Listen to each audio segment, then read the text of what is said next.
Welcome students, आपके class 11th के hornbill book के chapter number 1 the portrait of a lady का आज हमने आपके लिए शानदार वीडियो प्रिपेयर किया है।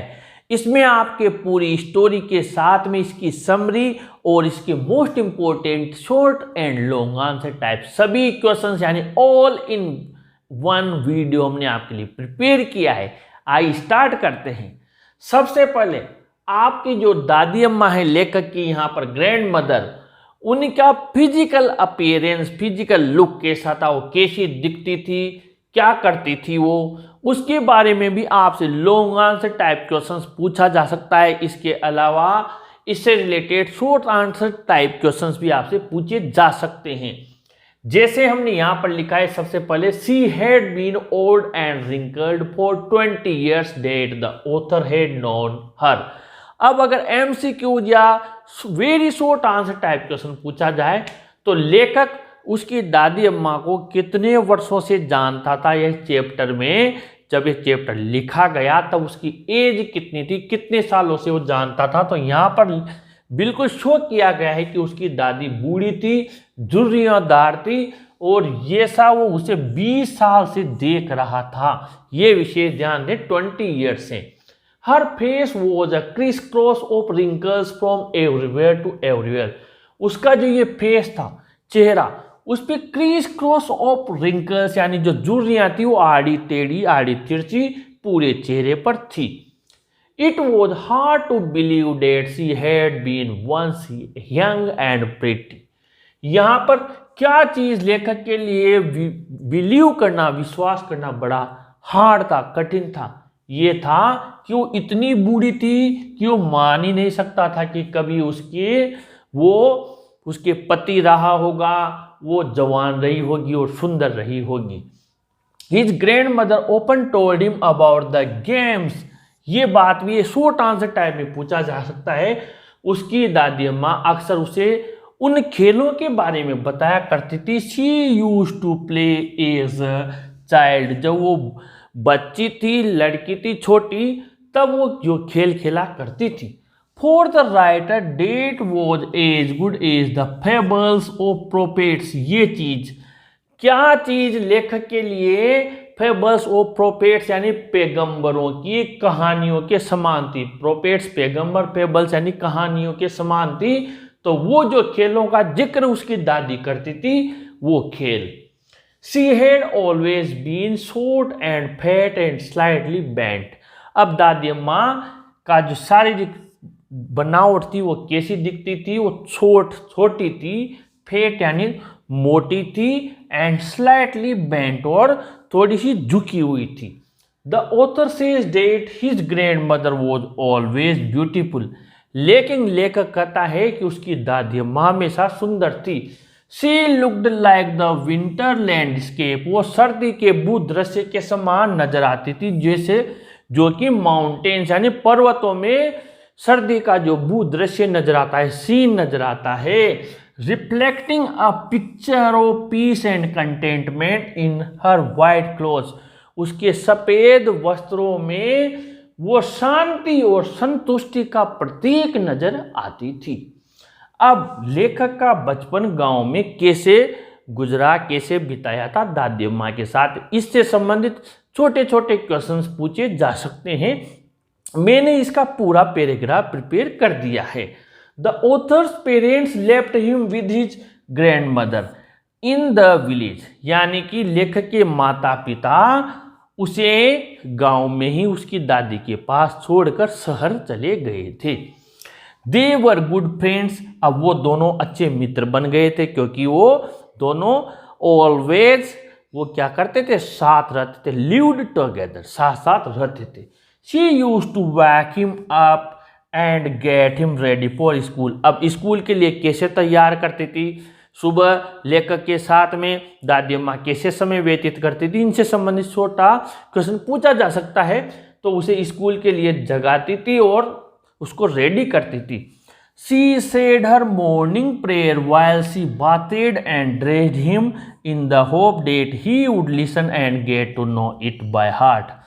वो उसे एक प्रार्थना जब वो उसे नहलाती थी, कपड़े पहनाती थी, तब सुनाती थी। इस आशा में कि इसे लेखक कंठस्थ याद कर लेगा, अच्छे से याद कर लेगा। ये भी क्वेश्चन पूछा जा सकता है कि वो वहाँ पर जब उसे तैयार करती थी तो जो कविता थी वो क्यों गाती थी, वो इसलिए गाती थी कि लेखक इसे याद कर लेगा। ही लिसन्ड इट, लेखक भी इसे सुनता था। He listened because he loved her voice, क्योंकि वो उसे उसकी आवाज पसंद थी। But never bothered to learn it, लेकिन इस कविता को, इस प्रार्थना को कभी सीखने की बोदर्ड यानी केयर नहीं की, परवाह नहीं की, चिंता नहीं की, कभी ध्यान ही नहीं दिया। She also gave him his wooden slate, वो उसे उसके लकड़ी की स्लेट देती थी। A tiny earthen ink pot, एक मिट्टी की स्याही की दवात और लाल कलम वो उसे देती थी। साथ में नाश्ते में क्या दिया जाता था सुबह ब्रेकफास्ट में, ये भी पूछा जा सकता है। अ थिक मोटी स्टेल बासी चपाती रोटी with a little butter and sugar spread on it, इसके ऊपर थोड़ा सा मक्खन और शक्कर थोड़ी ऊपर फैलाए रखी थी। It was given in the breakfast to the author, लेखक को ये नाश्ते में दिया जाता था।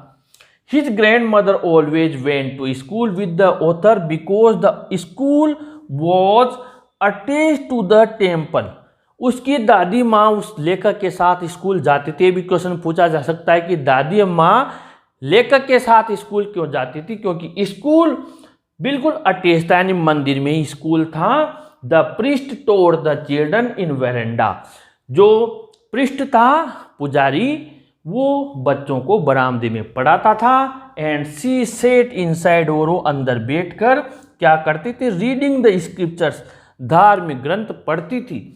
Returning to home village dogs met them, जब वो घर लौटते तो मंदिर के सीढ़ियों पर यानी दरवाजे के सामने ही उन्हें गांव के डॉग्स कुत्ते मिल जाते थे। तो वो क्या करते थी, she carried several stale chapatis with her 4 dogs, वो जब घर से जाती थी मंदिर तब साथ ही कई सारी बासी रोटियां उन कुत्तों के लिए लेकर जाती थी। They followed them to home, और वो कुत्ते भी उनके पीछे पीछे घर तक आते थे। Growling and fighting with each other, गुर्राते लड़ते झगड़ते एक दूसरे से, वो रोटियां उन्हें फेंकते थे, डालते थे तो लड़ते झगड़ते आते थे। तो ये बचपन हुआ। और ये लेखक की दादी अम्मा का जो शारीरिक बनावट कैसी थी। अब इसके छोटे छोटे क्वेश्चंस जो इस चैप्टर में आए हैं, वेरी वेरी मोस्ट है, उन्हें भी देख लेते हैं।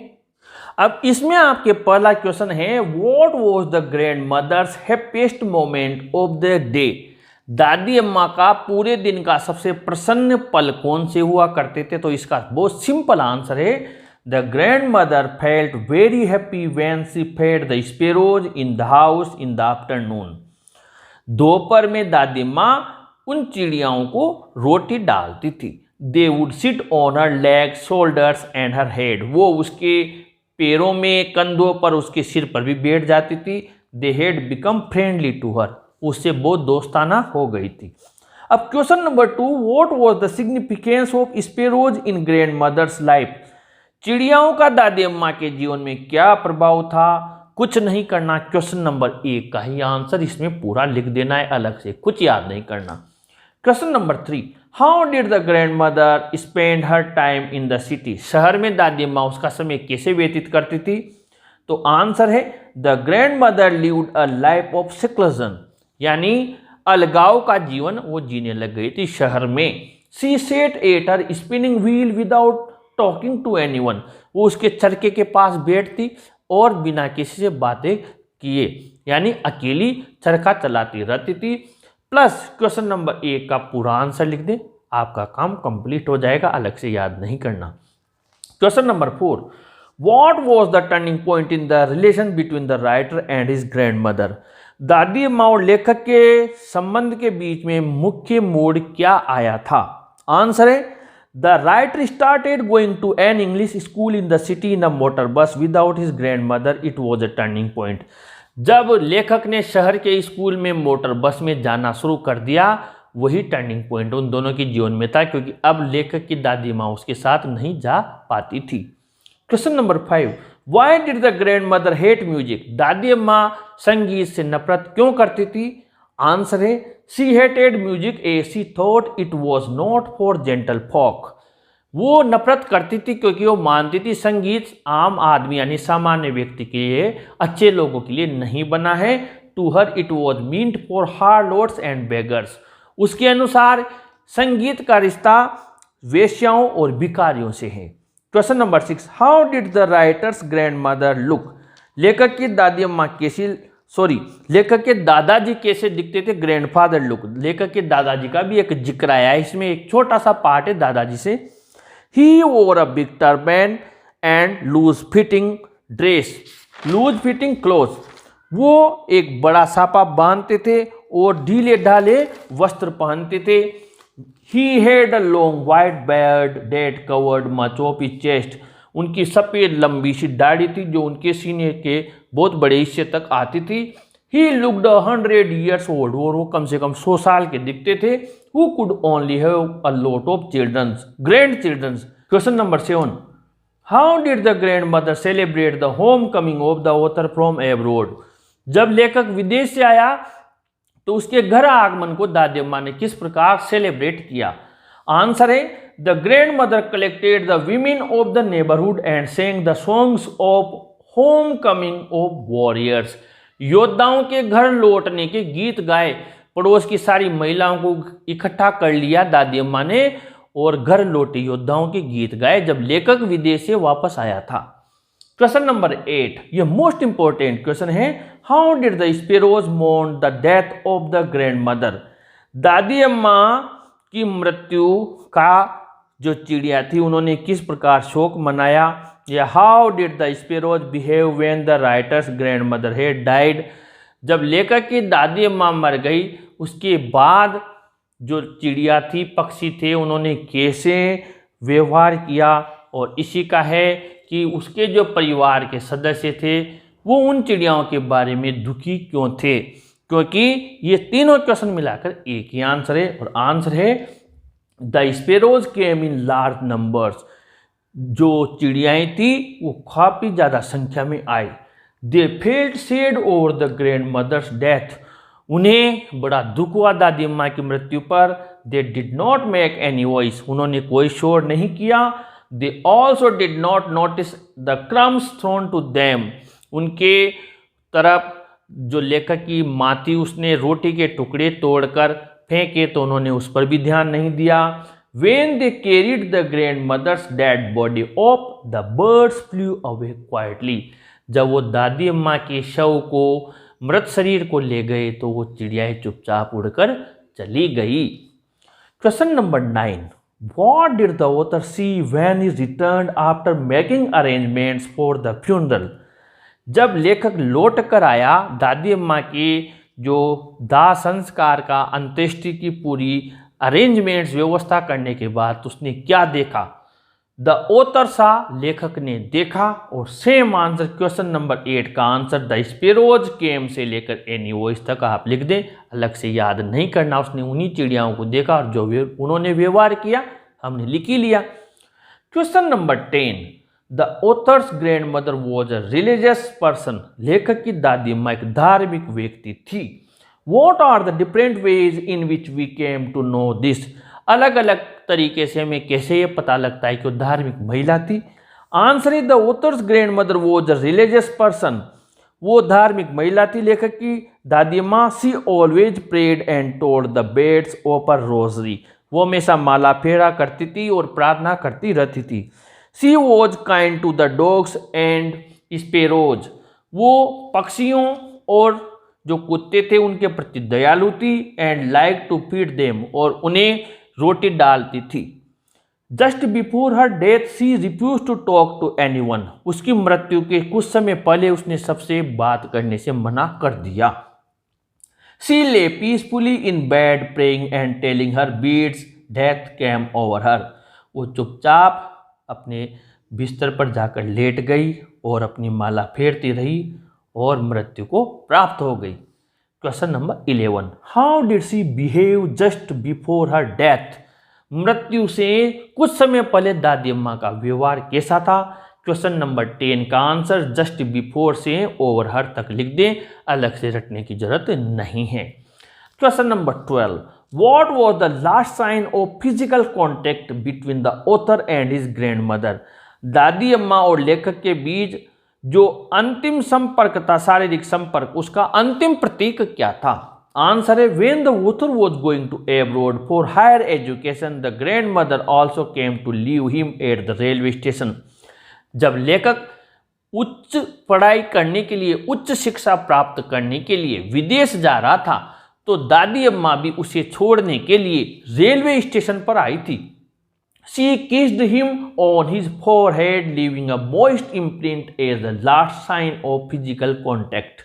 उसने उसके ललाट को, अपने उसके माथे को चूमा और वो जो नमी थी वो लेखक ने महसूस की और ये उसने सोचा. The author thought that when he would return after 5 years, she might not be alive. कि जब वो 5 साल बाद पढ़ाई पूरी करके लौट कर आएगा तो हो सकता है उसकी दादी अम्मा जीवित न रहे और यही अंतिम साइन कॉन्टेक्ट का उनके बीच रह जाए. इस प्रकार ये हमने आपके 12 क्वेश्चंस और इम्पोर्टेंट बनाए हैं, जिनमें से अधिकतर क्वेश्चंस के आंसर्स हमने उन्हीं में से बना लिए हैं, यानी बहुत कम आंसर्स आपको याद करने. साथ ही मैंने ये जो शुरुआती चैप्टर है इसको बहुत अच्छे से आपको समझा दिया है. फिर भी आपको कोई अगर बात पूछना हो तो आप कमेंट बॉक्स में ज़रूर लिखें. इस वीडियो को अपने फ्रेंड्स को भी ज़रूर शेयर करें और इस वीडियो को लाइक करें और अपने चैनल को भी ज़रूर सब्सक्राइब करें. Students, thank you.